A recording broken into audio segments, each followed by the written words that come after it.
Interstellar is one of the greatest films of all time, and no other movie will ever come close. Here's why. Interstellar is set in 2067, following the aftermath of a global famine. The movie follows Joseph Cooper, a pilot turned farmer. But this movie isn't an action film, and if anything, it's more of a chick flick, to be honest, as this film, while having action, and while being set in space, has a main theme of love. Not a romantic one, but the love between Cooper and his children, and more importantly, his daughter Murph, and the connection they share despite being light years away from each other. Cooper, being one of the few pilots left on Earth, is chosen by NASA to leave Earth in search of a new world to restart humanity and save countless generations to come. I've drafted many versions of this script, and my biggest problem in all of them is that the script was just too long, because there is simply a lot to talk about in Interstellar. As this movie is incredibly complex, it has a long runtime, and has thousands of little details to point out. Interstellar has some of the greatest cinematography of all time,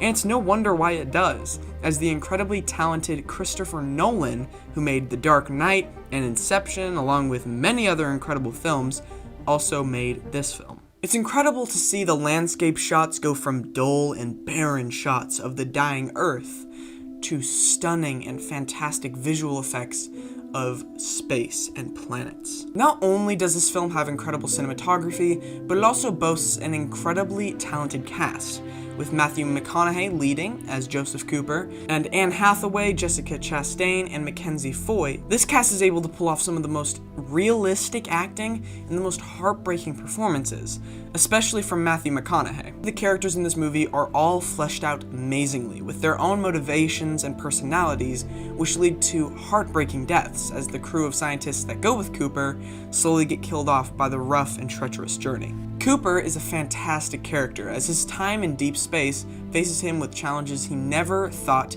he would have to go through.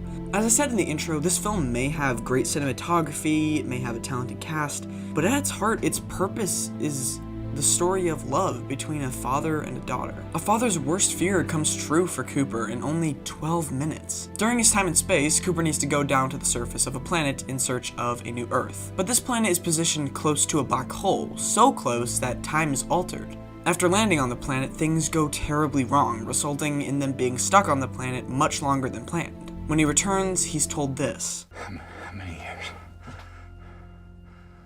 By now it must be. It's 23 years, 4 months, 8 days.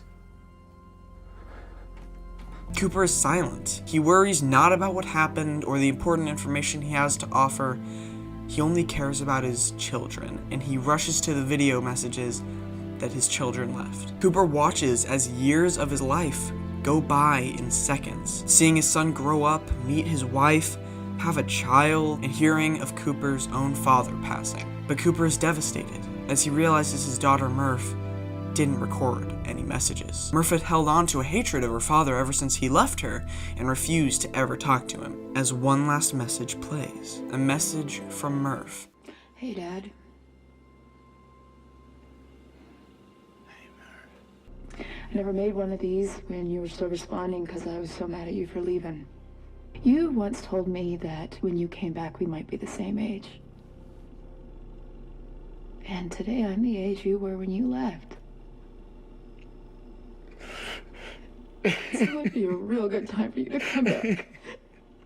Cooper and Murph both know that what he did was the only option, but they both wish they could turn back the clock. As Murph lives her life without her father, Cooper's life flashes before his eyes, realizing all the incredible moments of his children's lives that he'll never get to see. Cooper gives the ultimate sacrifice anyone could ever give. Time.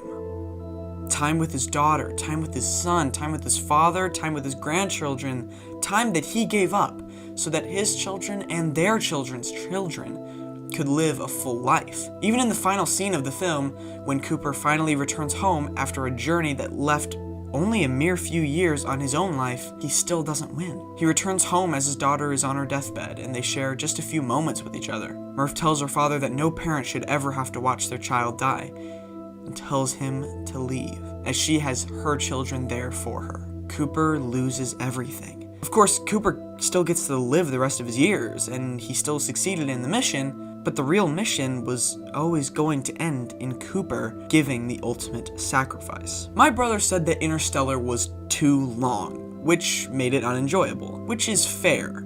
Interstellar is a very long and kind of slow movie, but it's the same as reading a long book series. You need to invest time into it, and if you choose to, you get connected to the characters, you get involved in the story, and the story becomes a part of you, which is why I love Interstellar.